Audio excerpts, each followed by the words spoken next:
पिछली बार हमने जाना था कि एक स्थिर मन वाला इंसान कैसा होता है, जो सुख में ज्यादा खुश नहीं होता, दुख में टूटता नहीं। याद है ना? हाँ, वो स्थित प्रज्ञ वाली बात जो हर हाल में एक जैसा रहता है। मुझे याद है, मम्मा ने कहा था कि वो इंसान समुद्र जैसा होता है। नदियां आती हैं पर समुद्र नहीं भरता। बिल्कुल सही मीरा। अब कृष्ण एक कदम और आगे जाते हैं। वो बताते हैं ऐसा मन बनता कैसे है, क्या करने से। मतलब कोई तरीका है? हाँ आरव, और वो तरीका बहुत गहरा है। कृष्ण कहते हैं सब कुछ शुरू होता है इंद्रियों से। आँख, कान, नाक, जीभ, त्वचा, इन्हें हम क्या देखने देते हैं, क्या सुनने देते हैं, क्या चखने देते हैं, उससे हमारा मन बनता है। मम्मा, इंद्रियां मतलब हमारी फीलिंग्स? नहीं बेटी, फीलिंग्स अलग हैं। इंद्रियां वो हैं जिनसे हम दुनिया को महसूस करते हैं। देखना, सुनना, छूना, सूंघना, चखना, ये 5 दरवाजे हैं जिनसे बाहर की दुनिया हमारे मन में आती है। चलो अब देखते हैं कृष्ण क्या कहते हैं। तानि सर्वाणि संयम्य युक्त आसीत मत्परः वशे ही यस्येन्द्रियाणि तस्य प्रज्ञा प्रतिष्ठिता। कृष्ण कह रहे हैं जो इंसान अपनी सभी इंद्रियों को वश में रखता है और अपना मन मुझ पर टिकाए रखता है, उसकी बुद्धि स्थिर हो जाती है, उसका मन डोलता नहीं। इंद्रियों को वश में रखना मतलब क्या? उन्हें बंद कर देना? नहीं आरव, बंद नहीं। आंखें बंद करने से कुछ नहीं होता। वश में रखना मतलब इंद्रियां जो चाहे वो करने की बजाय हम तय करें कि क्या करना है। जैसे जब मुझे टीवी देखना होता है पर होमवर्क करना जरूरी होता है। बिल्कुल वैसे ही मीरा। आंखें टीवी देखना चाहती हैं, वो उनकी इच्छा है, पर तुम तय करती हो कि पहले होमवर्क। यही वश में रखना है। पर पापा, ये तो बहुत मुश्किल है। मन तो वही करना चाहता है जो अच्छा लगे। हाँ, मुश्किल है, इसीलिए कृष्ण इसे इतना जरूरी बताते हैं। और देखो, इसके लिए कृष्ण कहते हैं मत्परः, यानी मुझ पर ध्यान टिकाओ। जब मन किसी अच्छी चीज पर टिका हो तो इधर उधर भटकता कम है। और जब इंद्रियां वश में हों तो बुद्धि साफ रहती है। जैसे तालाब का पानी जब हलचल न हो तो नीचे तक दिखता है, और जब हलचल हो तो कुछ नहीं दिखता, बस मिट्टी उड़ती है। इसीलिए कृष्ण कहते हैं जिसकी इंद्रियां उसके वश में है, उसकी प्रज्ञा यानी बुद्धि टिकी रहती है। खुद पर काबू रखने से सोच साफ रहती है। यही इस श्लोक का सार है। जैसे डिनर से पहले मीठा नहीं खाते, भले ही खाने का मन हो। हाँ, बिल्कुल वैसे खाने से पहले मीठा ना खाना छोटी बात लगती है, पर वो भी एक तरह का संयम है। और हर बार जब तुम ऐसा करते हो, तुम्हारा मन थोड़ा और मजबूत होता है। अब देखते हैं कृष्ण आगे क्या कहते हैं। अगर हम ऐसा नहीं करते तो क्या होता है? ध्यायतो विषयान् पुंसः संगस्ते सुपजायते संगात संजायते कामः कामात् क्रोधो अभिजायते। कृष्ण कह रहे हैं जब कोई इंसान किसी चीज के बारे में बार बार सोचता रहता है तो उससे लगाव हो जाता है। लगाव से इच्छा पैदा होती है, और जब वो इच्छा पूरी नहीं होती तो गुस्सा आ जाता है। ये तो सच है। जब मुझे कोई गेम खेलना होता है और मम्मा मना करती है तो मुझे गुस्सा आता है। हाँ, और तू चिल्लाता भी है। मीरा, रुको रुको, आरव ने बहुत अच्छी बात कही, शर्माने की नहीं है। कृष्ण यही कह रहे हैं, पहले गेम के बारे में सोचते हो, फिर लगाव होता है, फिर इच्छा होती है कि खेलूं, और जब नहीं मिलता गुस्सा आता है। ये एक चेन है। पापा, मेरे साथ भी होता है। जब मुझे वो गुलाबी वाला पेंसिल बॉक्स चाहिए था और मम्मा ने नहीं दिलाया, मुझे बहुत बुरा लगा था। हाँ बेटी, याद है मुझे, तुम 2 दिन उदास रही थी। और ये सब शुरू हुआ कहाँ से? जब तुमने उसे देखा, तब से उसके बारे में सोचती रही। देखना, सोचना, चाहना, न मिलने पर दुख। कृष्ण इसी चेन को दिखा रहे हैं। तो क्या हमें कुछ चाहना ही नहीं चाहिए? ये सवाल अच्छा है आरव। कृष्ण ये नहीं कह रहे कि इच्छा रखो ही मत।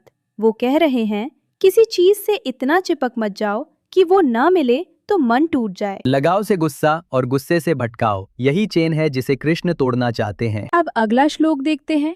कृष्ण बताते हैं कि इस चेन का अंत कहाँ होता है। क्रोधात् भवति सम्मोहः सम्मोहात् स्मृति विभ्रमः स्मृति भ्रंशात् बुद्धिनाशो बुद्धिनाशात् प्रणश्यति। कृष्ण कह रहे हैं गुस्से से मोह होता है, यानी मन भटक जाता है। मन भटकने से याददाश्त खो जाती है, हम भूल जाते हैं कि सही क्या है, और जब सही गलत की समझ चली जाती है तो बुद्धि नष्ट हो जाती है, और बुद्धि नष्ट होने पर इंसान खुद को खो देता है। मम्मा, बुद्धि नष्ट मतलब दिमाग चला जाता है? नहीं आरव, दिमाग नहीं जाता। कृष्ण कह रहे हैं जब हम बहुत गुस्से में होते हैं तो हम सही सोच नहीं पाते। उस वक्त हम वो काम कर देते हैं जो हमें नहीं करने चाहिए थे। जैसे मैं कभी कभी गुस्से में आरव को कुछ कह देती हूँ और बाद में बुरा लगता है। हाँ बेटी, बिल्कुल। उस वक्त तुम्हें याद नहीं रहता कि आरव तुम्हारा भाई है, तुम उसे प्यार करती हो। गुस्से ने वो याद छीन ली। पापा, मेरे साथ भी होता है। जब क्रिकेट में आउट हो जाता हूँ तो इतना गुस्सा आता है कि बैट फेंकने का मन करता है। और अगर बैट फेंको तो किसी को लग जाए, खेल रुक जाए, दोस्त नाराज हो जाए। एक पल का गुस्सा कितना कुछ बिगाड़ सकता है। हाँ, सच में। कृष्ण यही चेन दिखा रहे हैं। छोटी सी इच्छा, फिर लगाव, फिर गुस्सा, फिर भटकाव, फिर सब गड़बड़। इसीलिए वो शुरू से ही कहते हैं, इंद्रियों पर काबू रखो। लगाव से गुस्सा आता है और गुस्से से इंसान खुद को भूल जाता है। यही इन दोनों श्लोकों का सार है। पापा, तो क्या कभी गुस्सा नहीं आना चाहिए? गुस्सा आता है, ये स्वाभाविक है, पर उसे हम पर हावी न होने दें, यही काम है। अब देखते हैं कृष्ण इसका रास्ता क्या बताते हैं। राग द्वेष विमुक्तैस्तु विषयानिन्द्रियैश्चरन् आत्मवश्यैर्विधेयात्मा प्रसादमधिगच्छति। कृष्ण कह रहे हैं, जो इंसान राग और द्वेष से मुक्त होकर, यानी जो ज्यादा पसंद और ज्यादा नापसंद दोनों से ऊपर उठकर दुनिया में चलता है, जिसकी इंद्रियां उसके वश में हैं, वो इंसान प्रसाद पाता है। प्रसाद मतलब मंदिर वाला प्रसाद? नहीं आरव, यह प्रसाद का मतलब है एक खास तरह की शांति, एक ऐसी शांति जो अंदर से आती है, जैसे मन पर कोई बोझ ना हो। राग और द्वेष, ये क्या होते हैं? राग मतलब किसी चीज से बहुत ज्यादा प्यार, इतना कि उसके बिना रह ही ना सको। और द्वेष मतलब किसी चीज से बहुत ज्यादा नफरत। तो क्या हमें किसी चीज से प्यार ही नहीं करना चाहिए? प्यार करो जरूर, पर इतना मत चिपको कि उसके बिना तुम्हारा मन टूट जाए। और किसी चीज से नफरत भी इतनी मत रखो कि वो हर वक्त मन में बनी रहे। जैसे तुम्हें आम बहुत पसंद है, पर अगर किसी दिन आम ना मिले तो तुम खाना ही ना खाओ, ये राग हो गया। और अगर करेला देखकर तुम पूरे खाने का मजा खराब कर लो, ये द्वेष हो गया। ओह, तो बीच का रास्ता। हाँ बिल्कुल, और जो इंसान इस बीच के रास्ते पर चलता है वो प्रसाद पाता है, मन की वो शांति जो बाहर की चीजों पर निर्भर नहीं। पापा, मुझे एक बार ऐसा हुआ था। हमारी टीम हार गई थी, पर मैं ज्यादा दुखी नहीं हुआ, बस लगा अगली बार अच्छा खेलेंगे। वो था प्रसाद आरव। उस पल तुम राग और द्वेष से ऊपर थे। इच्छाओं को छोड़ने से मन को जो शांति मिलती है वही असली प्रसाद है। और अब कृष्ण बताते हैं इस प्रसाद से क्या होता है। प्रसादे सर्व दुखानाम हानि रस्योपजायते प्रसन्न चेतसो याशु बुद्धि पर्यवतिष्ठते। कृष्ण कह रहे हैं, जब मन में प्रसाद आ जाता है तो सारे दुख कम होने लगते हैं, और जिसका मन प्रसन्न है उसकी बुद्धि जल्दी ही स्थिर हो जाती है। मम्मा, सारे दुख कम हो जाते हैं?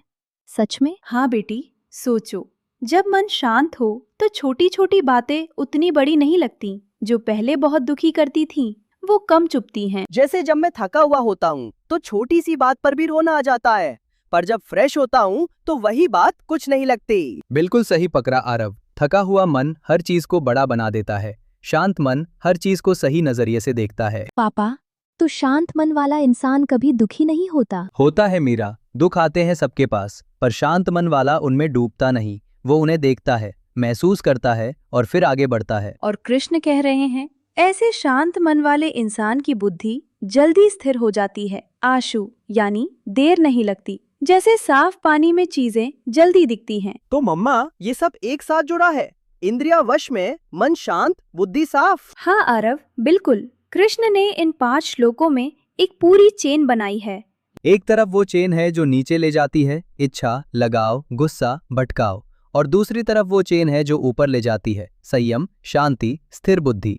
शांत मन ही असली खुशी है, यही कृष्ण का संदेश है। पापा, ऊपर वाली चेन ज्यादा अच्छी है ना? हाँ बेटी, बहुत ज्यादा। अब जरा रुक कर सोचते हैं, इन 5 श्लोकों में कृष्ण अर्जुन को क्या समझा रहे थे। कि अपनी इंद्रियों पर काबू रखो। हाँ, और इससे भी बड़ी बात, अर्जुन उस वक्त बहुत टूटा हुआ था, उसका मन भटक रहा था, वो सोच नहीं पा रहा था कि सही क्या है। क्योंकि उसे अपने परिवार से लगाव था। बिल्कुल मीरा, वो राग में था, अपने भाइयों, गुरुओं, परिवार के प्यार में, और उस लगाव की वजह से उसकी बुद्धि काम नहीं कर रही थी। तो कृष्ण उसे ये चेन दिखा रहे थे कि तेरा मन इसीलिए भटक रहा है। हाँ, कृष्ण कह रहे हैं, तुम्हारी तकलीफ असली है, पर इस तकलीफ की जड़ है लगाव, और उस लगाव की वजह से तुम सही नहीं सोच पा रहे। पापा, तो क्या अर्जुन को अपने परिवार से प्यार नहीं करना चाहिए था? करना चाहिए था, करता भी था, पर उस प्यार ने उसे इतना अंधा कर दिया कि वो अपना धर्म भूल गया, यानी वो काम जो उसे करना ही था। धर्म, याद है ना, वो काम जो सही है,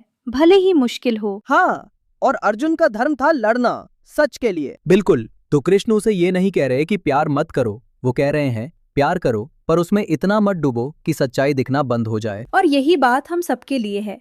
हम भी रोज छोटे छोटे अर्जुन होते हैं, जब किसी चीज का लगाव हमें सही सोचने से रोकता है। जैसे जब मैं गुस्से में आरव से बात नहीं करती, तब मैं भी नहीं सोच पाती कि वो मेरा भाई है। हाँ मीरा, और जब तुम शांत होती हो तब सब याद आता है, तब बुद्धि काम करती है। यही है कृष्ण का रास्ता, इंद्रियों पर काबू, लगाव से आजादी, मन में प्रसाद, और फिर वो स्थिर बुद्धि जो सही राह दिखाती है। इन 5 श्लोकों में कृष्ण ने अर्जुन को 2 रास्ते दिखाए, एक जो नीचे ले जाता है, एक जो ऊपर, और दोनों की शुरुआत एक ही जगह से होती है, हमारी इंद्रियां। मम्मा, तो अब आगे क्या? कृष्ण अर्जुन को और क्या बताएंगे? अब कृष्ण एक बहुत गहरी बात कहने वाले हैं। वो बताएंगे जो इंसान संयम से नहीं चलता उसके लिए न ध्यान है, न शांति है, न खुशी, और जो चलता है उसके लिए सब कुछ है। पापा, सब कुछ मतलब? वो कृष्ण ही बताएंगे मीरा। अगले श्लोक में वो एक ऐसी बात कहते हैं जो बहुत सीधी है पर बहुत गहरी भी। जल्दी सुनाओ। अभी नहीं आरव, पर ये सोचते रहो, क्या सच में शांत मन वाले इंसान को कोई दुख छू नहीं सकता?